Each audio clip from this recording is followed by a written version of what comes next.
The Steelers defense is taking the right step forward to being the bullies they've always supposed to be this season. I'm Chris Carter. This is the Locked On Steelers podcast. We're going to talk about how key defensive adjustments continue to let this defense play faster, hit harder, and how they help them beat down the Bengals. That here on the Locked On Steelers podcast. Let's get into it.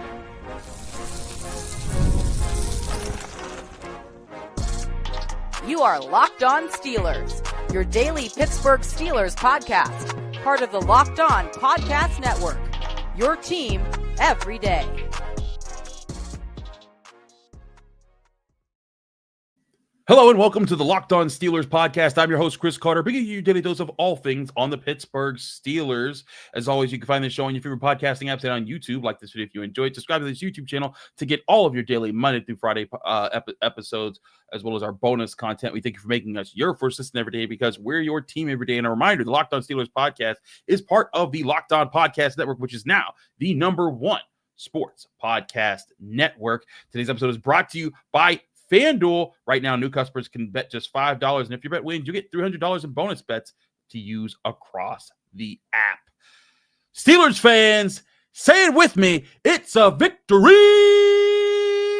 Monday as the Pittsburgh Steelers dominated the Cincinnati Bengals 34-12 in Acrisure Stadium, and it was the defense leading the way. Now, we're going to get to the offense, because that is something, and we're going to talk about Aaron Rodgers' injury because it does seem that the Steelers have avoided disaster there, and that's good news, and I'll talk about all of that and the things that went into the game there. But this defense had a big challenge in this game, going up against an offense that averaged 37.6 points per game since Joe Flacco took over, including when they beat them down just weeks ago, and particularly in the way they had to shut down Jamar Chase, and shut them down they did. Because in this game, he was targeted 10 times. He had 3 catches for 30 yards, neutralized, eliminated, took him out the game. Not important. Shut down. Whatever you want to say about how they did it, they eliminated him as a consideration for this game. It was the fewest yards he's ever recorded in his history against the Steelers across 8 games. The last time he played them, he got over 160 receiving yards and was bragging after the game about how the Bengals just knew what the Steelers defense was going to run, and they were prepared for it. They knew what they were going to do. Well, Joey Porter Jr. had some thoughts about that after the game on Sunday. Here was him in the Steelers locker room. How much is Jamar talking out there? Is he always talking? Are you talking more this game than usual? Or yeah, he was talking a little bit more. He came and was like, "Oh, y'all want to talk today?" I'm like, "We always talking." So it was a good little back and forth, but it was nothing to knock us off our game. What went into the plan to limit him? Because last time Jamar Chase had a big day. This time 10 targets, 3 catches, 30 yards. He talked about he knew what you guys were going to do last time, and obviously that wasn't the case this time. Yeah, I mean, we knew what they was going to do this time, I guess. So we just, like I said before, we just strapped them up, locked them up, and they got to deal with that.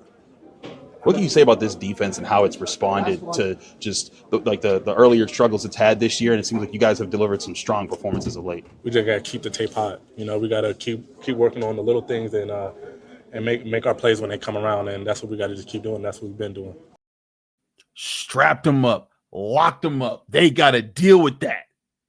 That's a good quote from Joey Porter Jr. And they really did. They took their top receivers away. Even T. Higgins, who his one touchdown came on a play where he kind of slipped past. He got somehow caught in a zone where Jack Sawyer was guarding him, but it was on a play where Cam Heyward was clearly held. It saved Joe Flacco from getting sacked, and no call came their way. We'll talk about the holds in a bit because Cam Heyward had an interesting quote about that. That'll be later in the show. But I wanted to talk about just how this defense played and the defensive adjustments in the approach and how they handle things and how it's helped them play this way. Now, and with something we've been talking about, the new defensive approach of the past 3 weeks, we've noted all last week, the Steelers were a team that primarily lived with 1 high safety looks for the first 7 games. They were coming out. They were saying, hey, we're going to have 1 high safety, trust our corners to live on islands. We'll play spot drop cover 3 or cover 1 man and say, hey, that's going to be our primary form of coverage. And then maybe sometimes we'll go to 2 high safety shells. In fact, they were a top 10 team in how many times they used 1 high safety looks.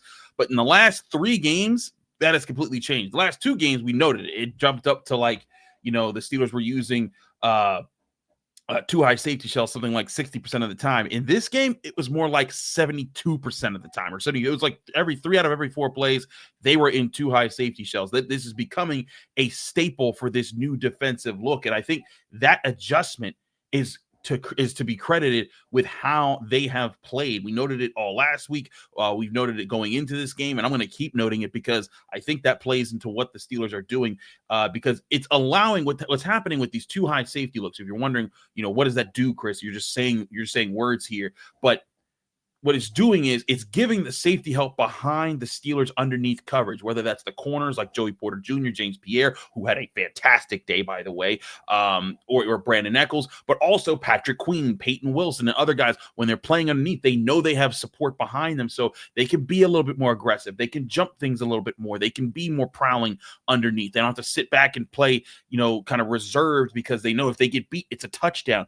And that is working in this defense right now, and it's really helping these guys play a bit faster. And I think you just point to the numbers and you can just see the difference since the Colts game, which is really when that change started, and how they've played since, because you're seeing them be a bit more aggressive. Joey Porter Jr., in my opinion, has had maybe his best run of 3 straight games I have seen from him. He had an interception against the Colts, should have had 2, should have had another interception against the Chargers that he dropped, but he pretty much locked down everyone he faced in that game. And I'm pretty sure when we get the numbers after this game, he locked down everyone he faced in this game. He's been really good. James Pierre stepping in and playing really well. And you saw it allowed the Steelers to be a lot more physical, to run, to hit, and to break things up a bit more, to get in people's faces.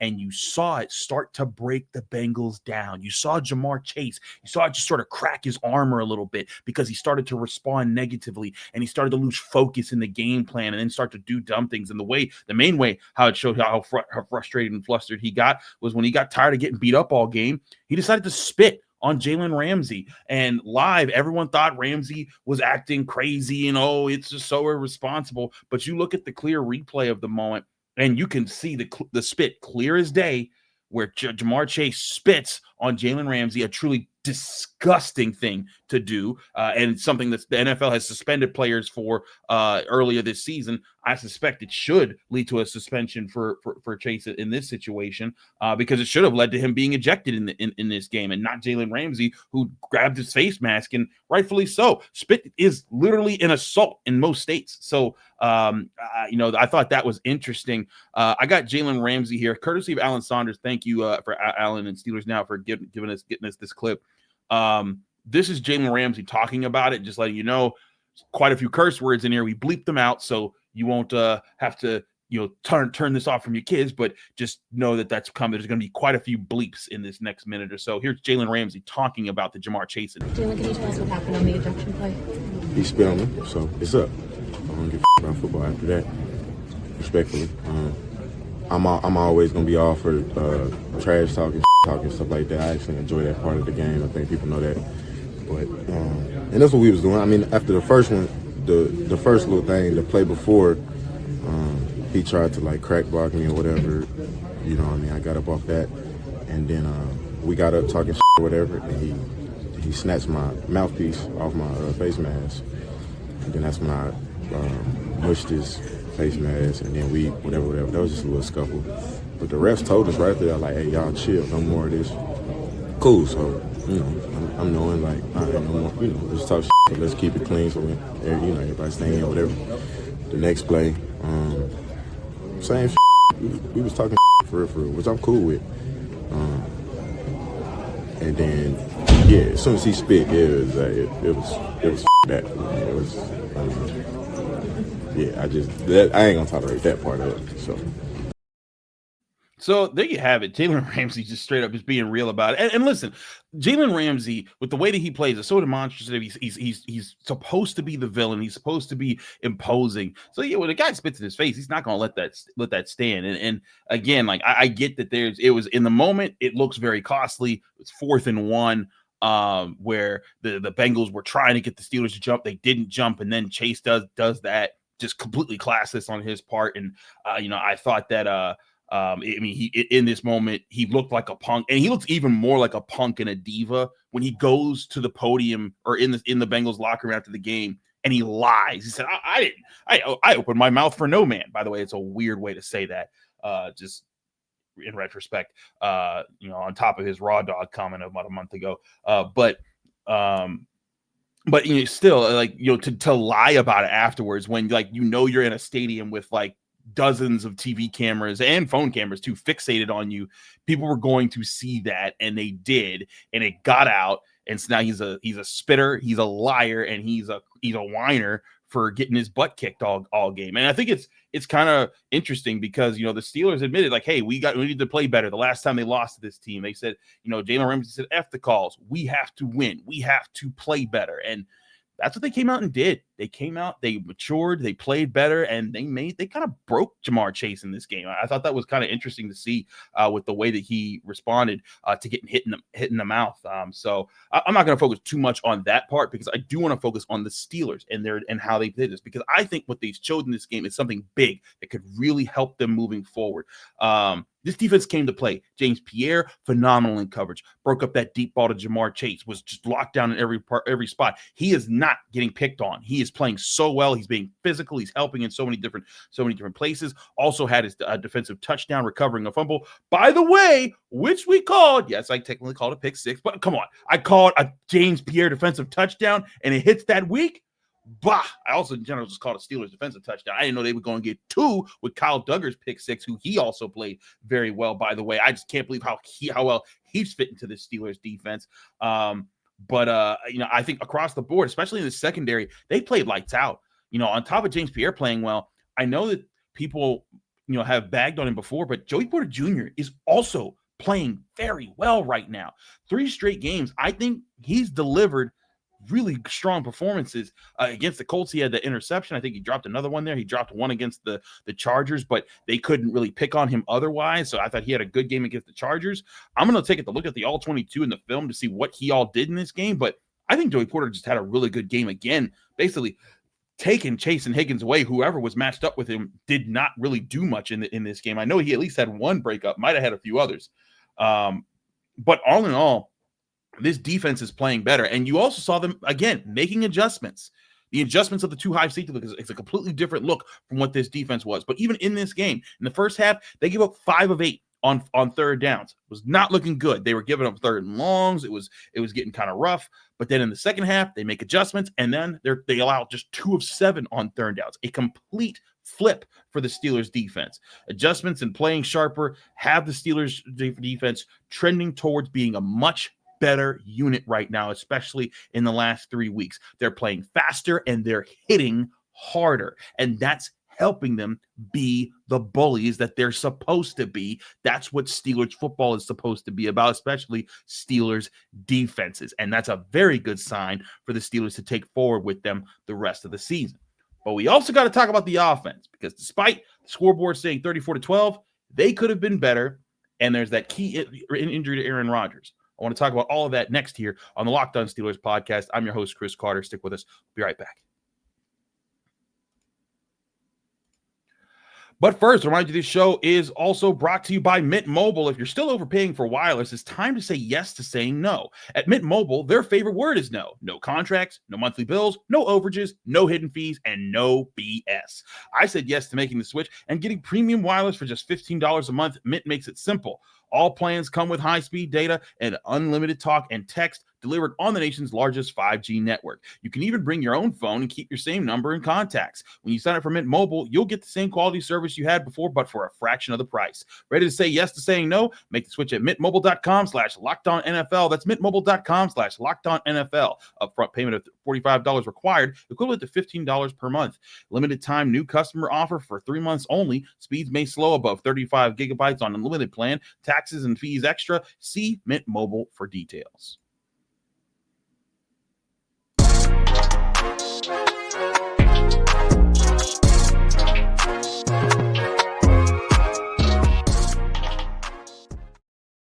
Back here on the Locked On Steelers podcast, I'm your host, Chris Carter. We continue our episode here talking about the Steelers' beatdown of the Bengals, 34-12 at Acrisure Stadium on Sunday, advancing the team to 6-4, letting them hold on to first place in the AFC North, as the Ravens did edge out the Browns in Cleveland, so they are still only a game up in the AFC North, but currently still holding on to that 4 seed in the AFC playoff race right now. But let's talk about the offense, and let's start with Aaron Rodgers and the left hand injury, because it's believed to be broken, but only slightly and not in a serious way that's going to endanger his whole season.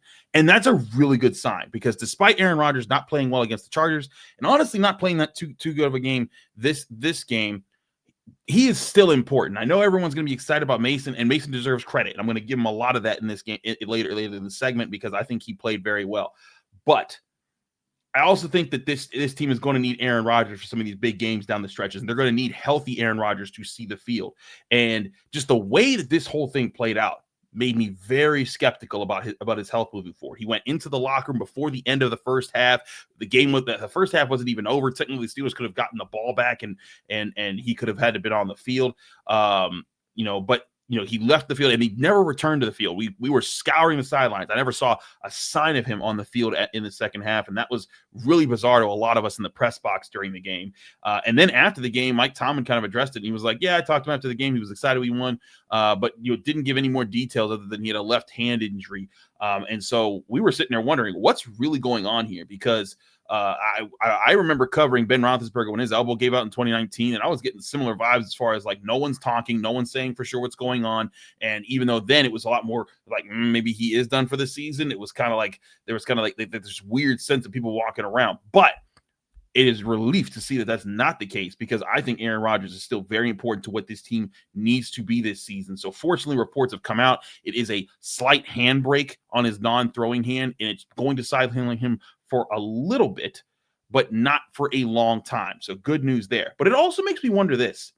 How long might he have been dealing with this kind of an injury that maybe just got worse all of a sudden, but it's been there this whole time? Because he looked rough at seeing the field last week against the Chargers, where he just looked so out of character in how poorly he was seeing the field, how he was reacting to certain situations, something that he did not do for pretty much all of this season and against better teams. And I was like, whoa, what's going on there? And I was so perplexed by how he looked in the Chargers game and in the first half of this game. Even though he comes out and he did finish the game with decent passing numbers, overall, like I think he had a passer rating of 106.5. He was 9 of 15 for 116 yards and a touchdown, but he was missing guys, and not just missing throws, but he was missing reads. Like there was times where he threw it to a double teamed DK Metcalf when I thought he had Darnell Washington wide open on the other side of the field, and for big yards. So like he's not seeing the things that normally he has seen throughout his entire career, including this year. I know that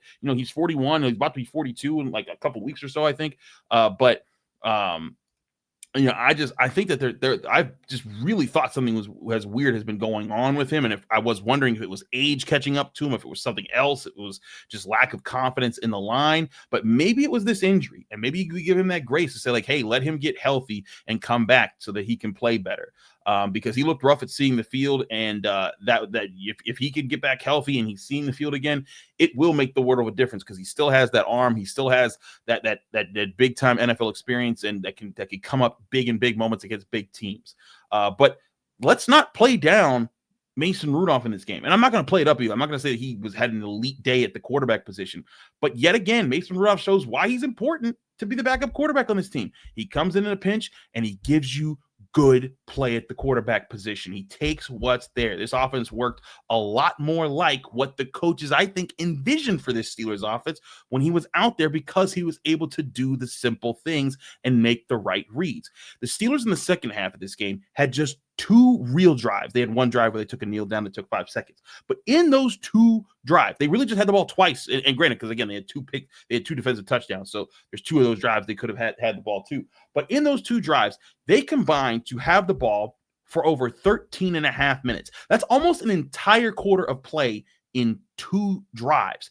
That's big for what you want to do for the Steelers. That's exactly what you want to do, because it gives the defense time to rest when they're able to do that. To compare, the Steelers had the ball for 5 drives in the first half and only 16 and a half minutes. That means with 3 less drives in the second half, the Steelers had the ball just 3 less minutes than they did in the first half. That's a lot more of what this offense is supposed to look like. Even if they're not putting up points in bunches, possess the football, keep drives going, keep the defense rested, and make it so that they don't have to be on the field for the duration of the game. And the Steelers barely edged out the Bengals in time of possession, even with that second half. And again, granted, the defensive touchdowns kind of play a factor in that too, because it kept giving the ball back to the Bengals. But still, again, Mason Rudolph deserves credit for this, because sure, there weren't that many elite throws. He did have that one deep ball to DK Metcalf, which I did think was an elite throw, but it was called back for an OPI. We'll get to that in a bit. But this offense is designed so that the throws don't have to always be elite. They just have to make the right decisions, get the ball to the playmakers, and let them work the yak. And that's exactly what happened in this game. When Rodgers made those right decisions in the first drive of the game, the Steelers came out, marched down the field, they put a touchdown on the board, and they took an early lead. When he struggled throughout the rest of the game, Rudolph came in, and when he was in, he was doing just that. The Steelers went from, I believe, on third downs. Hold on, I had this here earlier. On third downs, the Steelers went from converting, I believe it was, where are my stats? There they are. The Steelers converted just 2 of 7 on third downs in the first half. They converted 5 of 6 in the second half with Mason Rudolph. A big part of that, moving the chains, taking what's there. And Mason Rudolph, big on all of those, getting the balls, getting the ball to your playmakers and letting them make plays. And I think the Steelers do have playmakers in this offense, despite what many try to assert. The defense also made some key adjustments, because the Bengals went 5 of 8 on third down in the first half, 2 of 7 in the second half. Basically flips on both of their parts when it came to that. So again, he deserves credit for that, because he got it to the Steelers playmakers. And again, the Steelers do have playmakers in this offense. Kenneth Gainwell went off in this game, 105 yards from scrimmage, 2 touchdowns in this game. By the way, I think Kenneth Gainwell, and Jaylen Warren went down. He was playing well before he got hurt, and he got hurt, and the Steelers preserved him. And it comes out that the Steelers held back Aaron Rodgers. He wanted to go back in, but they said, hey, rest up. We need you to get healthy. Another good sign for him that the Steelers were willing to hold him back and said, hey, let's just get you 100%. But what does that say about Kenneth Gainwell, who last week we were hearing people saying, oh, the Steelers were dumb for not putting in Jaylen Warren on third downs. And listen, I still think that they should at some point, because I think that he should be out there. He's a dangerous man at all times. But Kenneth Gainwell is a good back. He is a really good back, an option coming out of the backfield. And I said this last week, if Aaron Rodgers just hits Kenneth Gainwell out of the backfield a few good times against the Chargers, they get to move the ball a lot more in that game. And it might have keyed up some more opportunities to actually win that game, because he was getting open a lot. And in this game, Aaron Rodgers took advantage of it early. He had a touchdown. Mason Rudolph took advantage of it early or late, and then he had a touchdown again. He had a couple more big plays. So really think that's really good on him. I thought this was I said after the game on the Steelers Squad show, I thought this was his Moelle Moore moment. I thought he really stepped in and it was there. So maybe the Steelers preserving Jaylen Warren as he got injured in this game is a good plan to keep him fresh throughout the year, so that they can keep these guys as a tandem. So 1 minute you're getting run past by Jaylen Warren, the next you're getting run past by Kenneth Gainwell, and you're just like, how are these guys so fast, and how are there 2 of them that are just hitting the holes hard? I think that's a good thing the Steelers could have on their hands. And where would I be if I did not talk about Darnell Washington's impact on this game, just moving people? He finishes with 4 catches for 67 yards, including a 31-yard reception where he stiff-armed a Bengals defender into the shadow realm. Then Bengals safety Geno Stone comes up, and if you watch the replay, especially from there was a replay angle that showed it from behind Geno Stone, and you just see him kind of contemplating, I don't really want to tackle that guy. And he's just yeah, I'm going to let him go. You see the lack of effort on the sideline, even to just try to push Darnell Washington out of bounds. And it's so funny, because it's you don't want, I don't want to talk I don't want to have to tackle Darnell Washington. So, he did that, and then he just straight up runs over DJ Turner. I mean, he just bulldozed that man. I mean, it was ugly. But Darnell Washington showing he's a playmaker, and it wasn't just that play; he made other plays too. And there were other plays being made by other playmakers in this offense. DK Metcalf had some nice catch and runs. Pat Freiermuth had some nice catch and runs. Also, how about that 3rd and 17? Darnell Washington converted. He gets the ball. He gets a block. He runs over a guy, and he just stretches his 6'7" a body to get the first down.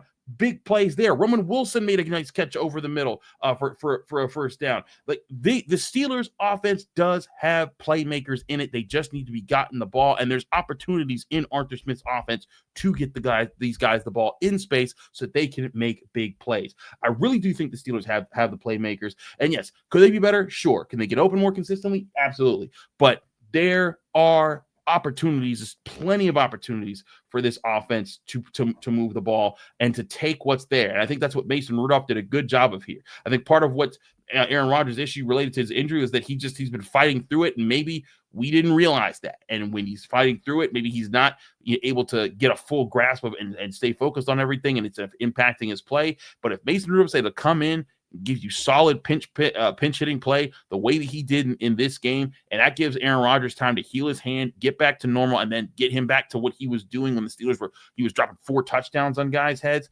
That could all be a really good sign for the Steelers that maybe their offense can figure some things out and move forward. But I want to also discuss not just the defense of the offense, but an overall aspect to the Steelers team in this win that I think could be really good for them moving forward and how they stepped up on Sunday. And it could be a good sign for how they move forward this season. That's next here on the Locked On Steelers podcast. I'm your host, Chris Carter. Stick with us. We'll be right back. But first, remind you, this show is brought to you by FanDuel Sportsbook, the #1 sportsbook in America. The NBA is back, and there's no better place to get in on all the action than FanDuel, the official sports betting partner of the NBA. Even if you missed the start of the game or want to ride the hot hand, FanDuel has live bets on everything from who will score the next fourth quarter comebacks. Plus, you can even combine your live bets into a same-game parlay for a shot at a bigger payout. It keeps every game exciting, especially when your team's making that late push. Right now, FanDuel is giving new customers $300 in bonus bets when you hit on your first bet of $5 or more. So head to FanDuel.com to sign up or play your game with FanDuel, the official sports betting partner of the NBA.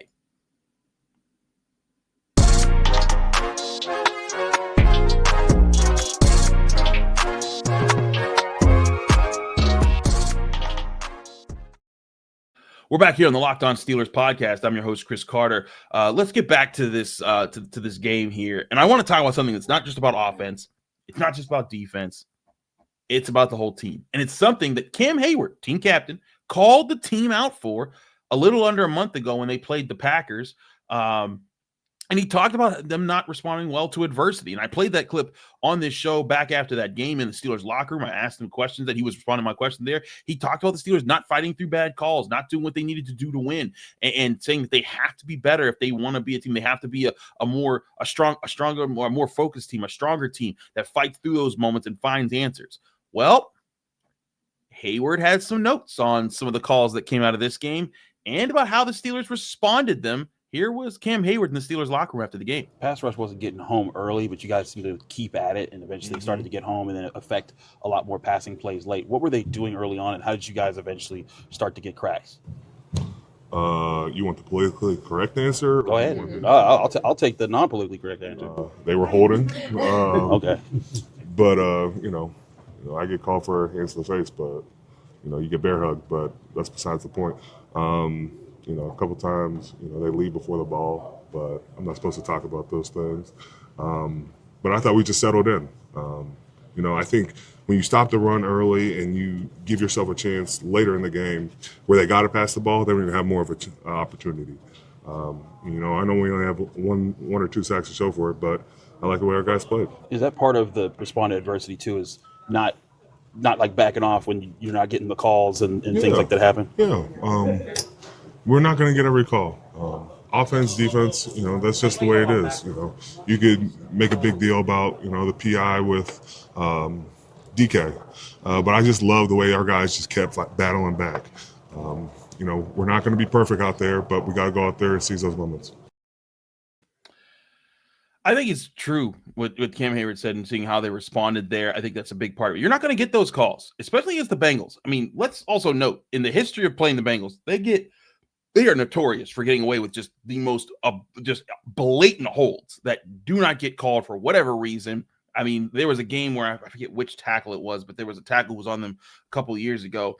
And he bragged about being able to hold TJ Watt. He was like, yeah, I held him all game. So what? I beat him. And it's just to the point where they're bragging about it. The NFL is not doing anything about it. And they consistently held on the play Cam Heyward's talking about. That was the T. Higgins touchdown where he felt he was bear hugged, which he was. I mean, his jersey was getting stretched in 5 different directions. And even if it was legal hands to the face, at worst, it should have been offsetting penalties and a retry of the down.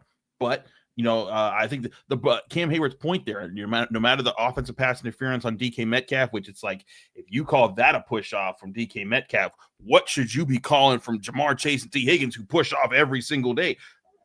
But again, the Steelers stayed focused. And I think it's fine for fans to talk about it and for there to be talk about it outside of it here. We'll talk about it here, but the Steelers on the field have to be locked in on beating those moments. And Joey Porter Jr., his dad, one of the most iconic moments in his Steelers career was when he said cheat that when the Colts clearly got a bad call in that divisional playoff game back in 2005, 2006, where Troy Polamalu intercepted the ball. They took it away, and then the Steelers get stops later in the game, and Joey Porter Sr. gets back-to-back sacks on Peyton Manning that they thought sealed the game at the time. And he says, you want to cheat that? Like, that's the mentality that you need to have. You have to be able to fight through those moments. And they did in this game, because there were several calls that I thought kept the Bengals alive when they were getting cooked. And so when you fight through that and you win by 22 points, that's more of what the Steelers need in this season. And it's a good sign that they have that kind of a fight, because when you have that kind of a fight, you're responding to adversity well. You can grind out more wins. This is now a team that's responding to adversity well. And I want to make this clear. They had responded to adversity well in some of their previous games, but it wasn't consistent. It wasn't consistent enough where things didn't go their way, and sometimes they would fold. That's what happened in the Packers game. Again, that's why Cam Heyward kind of called it out. But now I think you're seeing them respond better and more frequently to the adversity that hits them, whether it's a call, whether it's a big play against them, whether it's an injury. Like when Jalen Ramsey got taken out of this game, they could have started pointing the finger. They could have done this thing. I think Chuck Clark had to come out in the game. There was a lot of questions for how they were going to handle things, but they didn't let that get to them. They kept making plays. They kept staying focused. And that's what this Steelers team needed to do in this game. That's what they're going to need to do in a lot of games, because this is not a team that's going to dominate opponents left and right because they're just the most talented team in the NFL right now. They're not there, but they are a team that's talented enough to beat maybe even any team in the NFL if they grind and outwork them in a game. And I think that is something that the Steelers can use. And when they get that kind of energy, I think it can really help this team be a lot closer to what they wanted to be this year. Because again, as I said all along, the Steelers' ceiling this year was not a Super Bowl contending team. This was a team that I thought could get at most 11 wins in the regular season and then make a playoffs. If they get a favorable playoff spot, they can win a playoff game, maybe 2, and get to the AFC Championship game if they're extremely lucky.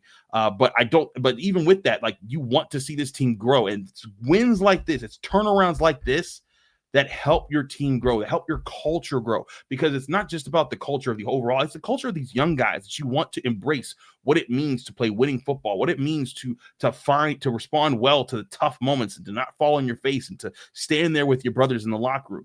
This is why it's important to not have losing seasons. It's to have it so that guys like Nick Herbig, who maybe the team's planning to have for a while, guys like Troy Fautanu, Broderick Jones, Zach Frazier, Joey Porter Jr., Peyton Wilson, Rowan Wilson, all these young guys that you're hoping become part of a new nucleus that carry you into the future.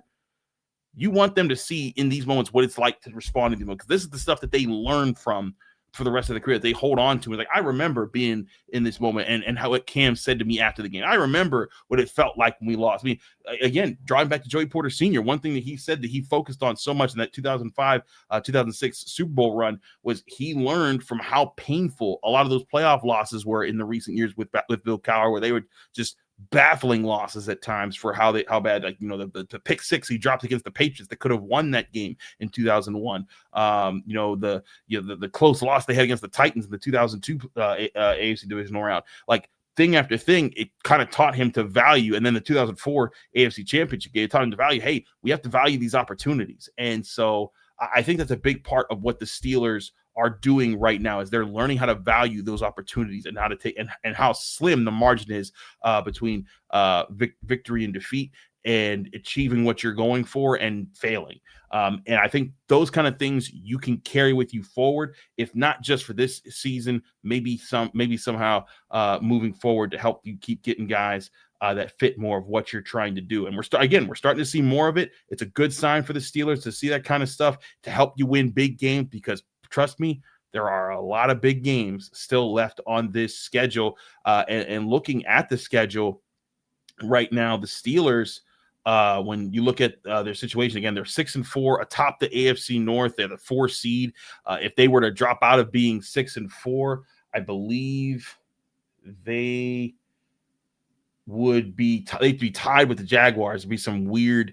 If they weren't leading the division at 6-4, they'd be tied with the Jaguars for the 7th seed. It would probably come down to some weird tiebreakers because they're both 4-2 in the AFC as well. But point being, you kind of want to hold on to that divisional round, because right now out of the playoffs are the 5-5 Texans, the 5-5 Chiefs, and the 5-5 Ravens. So you don't want to fall down into that pit. You want to stay up, and that's why winning these games is important now. But especially when you get further down the season, this game was a must-win, because if they lose this game, it puts them on a terrible path, and it means they have to pull off some crazier upsets down the line.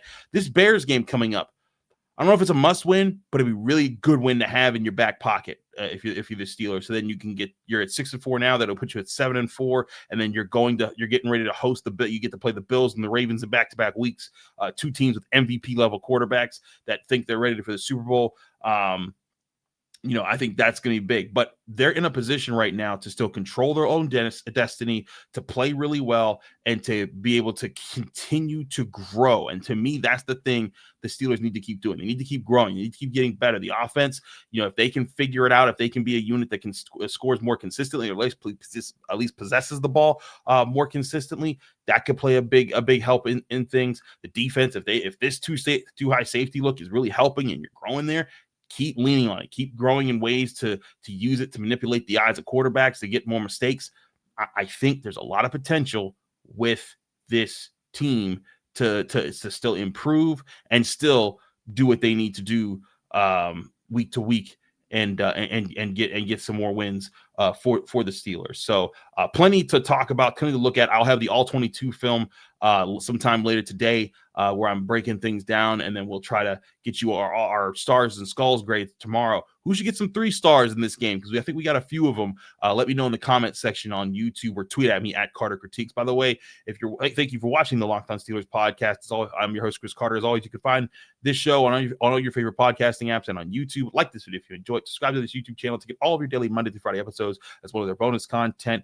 We thank you for making us your first listen every day, because we're your team every day. And a reminder, you can catch me on social media at Carter Critiques and all your social media handles.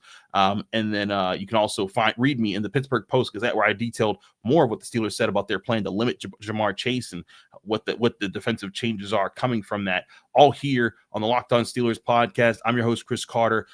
Catch us tomorrow for Stars and Skulls grades on Tuesday.